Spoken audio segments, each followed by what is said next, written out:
Attenborough Nature Reserve today is a 220 hectare site of special scientific interest, designated largely for its bird interest, particularly overwintering populations of wildfowl. It's a wonderful tranquil haven, a place where families connect with nature.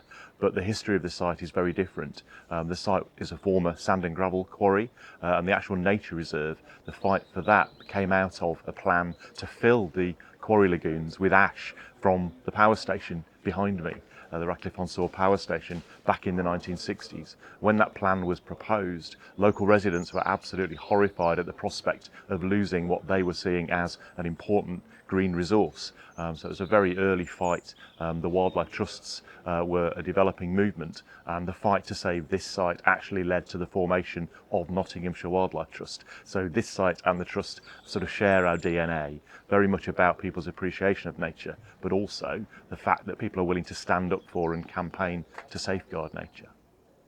After the fight to save the reserve from being infilled with fly ash, there was a campaign to get it designated as a nature reserve, and it was opened as a nature reserve in 1966 by none other than Sir David Attenborough, or Mr. David Attenborough as he was then. Since then, the site has gone on to become a really important natural resource along the Trent Flyway, well known for its breeding bird populations, overwintering bird populations, and it is designated as a site of special scientific interest because it's a really important wetland site, and we must protect those best examples of wetland sites. And here in the Trent Valley, we do now have a plethora of sites that are former sand and gravel quarries, which are now wonderful stopping off points for nature on their migrations north and migrations south. And it's just fantastic to see how former industrial sites are now have been reclaimed and then enhanced for nature, providing a wonderful resource for both people and wildlife. Sites of special scientific interest are chosen because they represent the best examples of a type of habitat. So here we have a mix of open lagoons, islands, shallows, and increasingly reed bed habitat, which provides a wonderful habitat for invertebrates, for birds, and increasingly the things like the reed bed habitat is evolving and being added to, actually increasing the diversity of the habitat. And it's absolutely vital that we have a network of such sites that are protected from development. Attenborough Nature Reserve, it is a series of former sand and gravel lagoons, so we do have a lot of deep water habitat, and we are trying to diversify that. So over the last few years, we've actually been investing very significantly in the creation of reed bed habitat, trying to create more shallows, more wader habitat for those birds that migrate and come in the spring to breed. Trying to diversify the small areas of grassland that we have at the site, because they're a really important element, and we're actually increasing the diversity of the grazing approach that we do.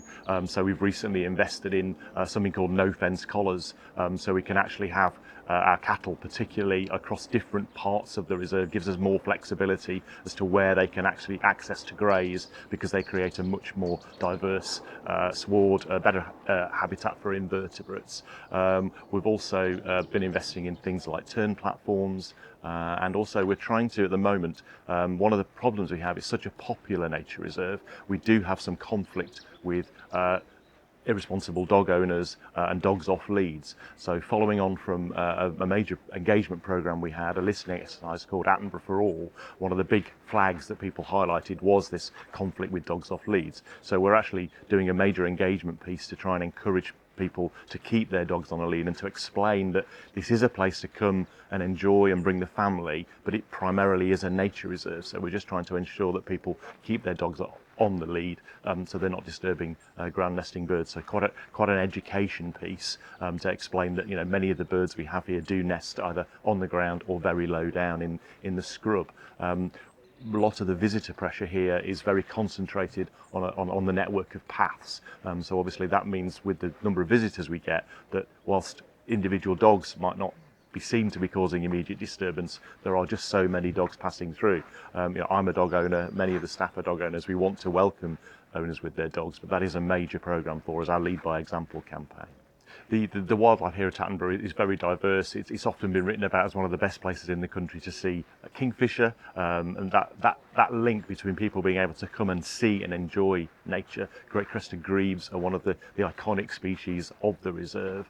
People love to see them, particularly in their breeding finery when they're doing their courtship dance. In the winter we get the large flocks of wildfowl.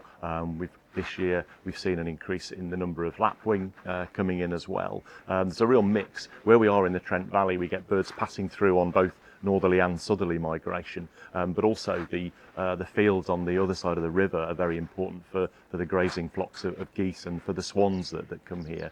Those numbers are actually starting to recover now. We had a major outbreak of avian flu, one of the largest inland outbreaks of avian flu, so we did lose huge numbers, particularly of the swans and the geese, but the swan numbers particularly are now recovering, and that's been really pleasing to see. Attenborough is already a great site for wildlife, but we want to continue to enhance its habitats and try and diversify the range of wildlife, but we can't do that in isolation. For the site to thrive in the future, it has to be a part of a connected, enhanced River Trent landscape. So we are doing a lot of work with partners, with local landowners, farmers, to actually see if we can improve habitats along the River Trent and also on the River Erewash, which flows into Attenborough. So we're taking a landscape scale view rather than just looking inwardly at what we can do here at Attenborough. And really exciting development, as well as the work we've been doing with partners on our stretch of the Trent.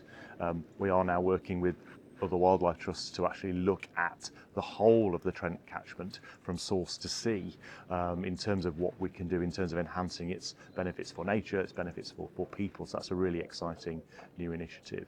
Here at Attenborough, the site was born out of people taking action for nature, sort of deciding enough was enough, something needs to be done, and we want to do a lot more of that work. Instead of just inspiring people to come here and enjoy the wildlife, we want their connection with nature to actually inspire them to take action for nature in their own lives, whether that be at home, in their community, at work, or in school. So we want it to be a springboard for action. And also, going right back to the 1960s, the site has a long-standing connection with the University of Nottingham.